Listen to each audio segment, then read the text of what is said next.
क्या कहेंगे?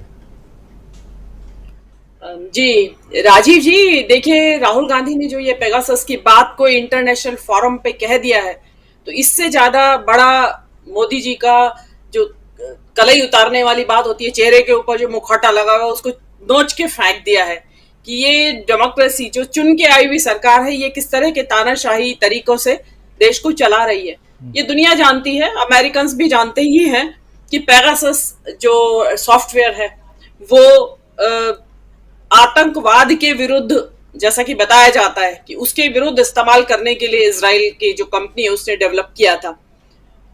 तथा कथित तौर पे ये बताया जाता है कि वहां से इसको लिया गया और पॉलिटिशियंस, इंटेलेक्चुअल्स और पत्रकार और पता नहीं जितने भी जिन लोगों जो लोग उनको खतरा नजर आते हैं सेंट्रल गवर्नमेंट को, उनके फोन पे ये लगाया गया। तो इससे ज्यादा जो स्नूपिंग की बात जो इसमें की कि झांकने की दूसरे की जिंदगी में, और ये बड़ा खतरनाक ये है आपका सॉफ्टवेयर। मतलब आपने फोन बंद कर रखा है तब भी ये आपकी खबर लेता रहेगा, आप बाथरूम में है, टॉयलेट में है, वो सब उसमें जाता रहता है। आपको सब सारा आपका एक एक गतिविधि, एक एक बातचीत सब उसके अंदर जाती है पेगासस सॉफ्टवेयर के अंदर।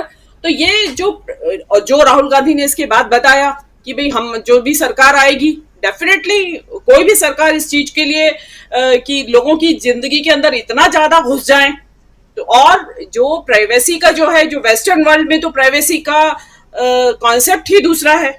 हमारे यहाँ तो फिर भी लोग ट्रेन में पूछ लेते हैं, सड़क चलते हैं, हाँ भाई आपकी शादी हुई नहीं हुई, कितने बच्चे हैं, कहाँ रहते हो, वो चीजें वहां तो बड़ा इस बात को भी ऑफेंसिव माना जाता है। हमारे यहाँ तो नहीं माना जाता, हमारे यहाँ तो आराम से जवाब देते हैं खूब और मसाला लगा के बात करते हैं।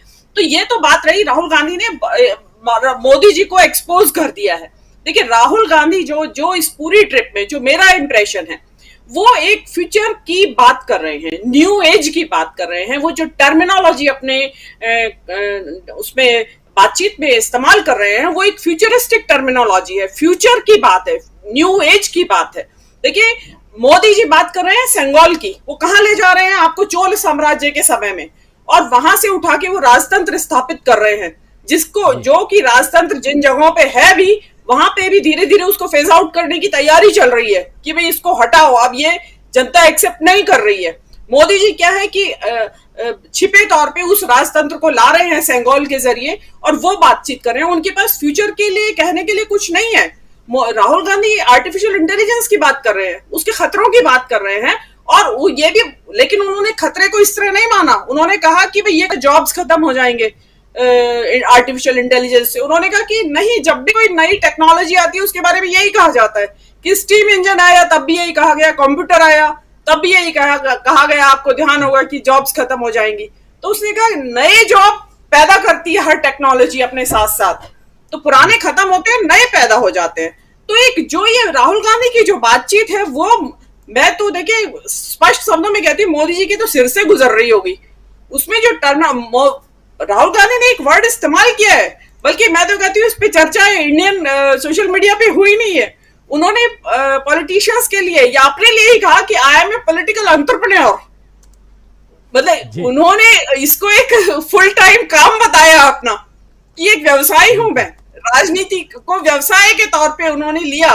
तो एक नई नई टर्मिनोलॉजी, जो कि ये फ्यूचर में सब इस्तेमाल होने वाले वर्ड्स हैं, इनको हम फ्यूचर में आप देखते रहिए, हम इसको इस्तेमाल करते रहेंगे। लेकिन क्या है, उन लोगों को कुछ नहीं मिलता है। मालवीय जैसे लोग, वो यूक्रेन की बात पे कि राहुल गांधी को देखिए कितनी देर लगा दी यूक्रेन की बात पे जवाब देने के लिए। जब उनसे सवाल पूछा गया यूक्रेन और रशिया के बारे में, तो राहुल गांधी ने एक पॉज लिया और सोच समझ के उसका जवाब दिया।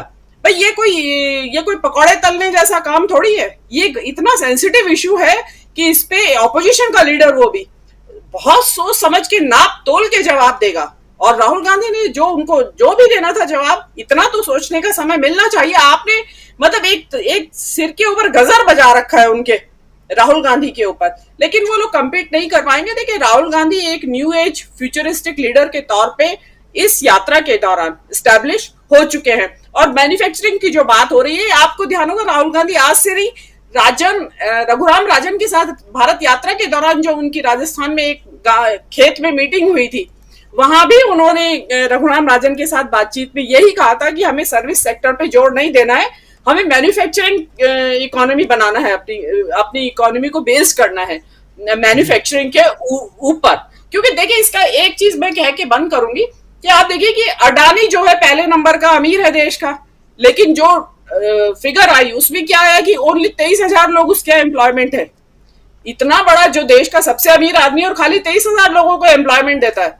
अगर अडानी मैन्युफैक्चरिंग सेक्टर में होते तो कितने लोगों को रोजगार मिलता। तो राहुल गांधी का विजन जो है वो बिल्कुल सही है, और वास्तव में चाइना को कम्पीट करने के लिए मैन्युफैक्चरिंग को ही कब्जे में लाना पड़ेगा।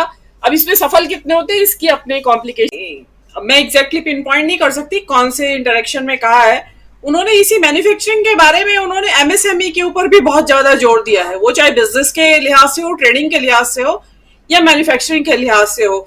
तो डिसेंट्रलाइजेशन से उनका एक तात्पर्य ये भी है, अभिप्राय ये भी है कि भाई अगर आप मैन्युफैक्चरिंग सेक्टर में भी जाए तो ये नहीं कि 2-4 जाइंट्स के हाथ में मैन्युफैक्चरिंग थमा दे। देखिए, डेफिनेटली हैवी मशीनरी है या जो हैवी गुड्स है वो तो डेफिनेटली बड़े ही जाइंट्स ही कर सकते हैं, छोटा मैन्युफैक्चरर नहीं कर सकता उसको, क्योंकि रिसोर्सेज की भी जरूरत है। तो जो डिसेंट्रलाइजेशन की बात करिए, डिसेंट्रलाइजेशन मीन्स डेमोक्रेसी। जहां सेंट्रलाइजेशन होगा वहां डेमोक्रेसी का के ऊपर आघात पहुंचेगा। जहां डिसेंट्रलाइजेशन होगा वहां डेफिनेटली राहुल गांधी चाहते हैं कि इसको डेमोक्रेटाइजेशन किया जाए, इवन मैन्युफैक्चरिंग सेक्टर या प्रोडक्शन का भी। तो ये उनका एक विजन है। देखिए, और ये साफ साफ जो नेता जो है इसी तरह के विजन के लिए जाने जाते हैं, और जो वहां का जो अमेरिकन गवर्नमेंट का जो भी डिपार्टमेंट्स है या जो भी पॉलिसी मेकर्स है वो इस तरफ ध्यान दे रहे होंगे कि अगर ये ऑल्टरनेटिव आता है मोदी जी के बाद में, तो ये व्यक्ति ये नजरिया रखता है। और डेफिनेटली जो बार बार बात आ रही कि चाइना को काउंटर करने के लिए एक मैन्युफैक्चरिंग जायंट चाहिए। और देखिए, मैन्युफैक्चरिंग के लिए बहुत सारी चीजें हैं। इंडिया में आपका थोड़ा एनवायरनमेंट के लॉज को आपको थोड़ा लूज करना पड़ेगा। अगर कांग्रेस गवर्नमेंट या कोलिशन गवर्नमेंट आती भी है 2024 में, तो आपको एनवायरनमेंट के जो कानून है उनको ढीला करना पड़ेगा। लेबर लॉ में चाइना जैसे तो हमारे यहाँ अनडेमोक्रेटिक नहीं हो सकते, क्योंकि हालांकि मोदी गवर्नमेंट ने काफी कुछ उसको वो कर दिया है, उनको जो लेबर लॉ है उनको बहुत ज्यादा सैबोटाज किया है। उनमें जो लेबर के पक्ष में नहीं है इस वक्त हमारे यहाँ के लेबर लॉ, तो उनको भी आपको करना पड़ेगा। बहुत सारी चीजें हैं, इतना इजी भी नहीं है कि राहुल गांधी ने कह दिया और यहाँ इंडिया मैन्युफैक्चरिंग हब बन गया।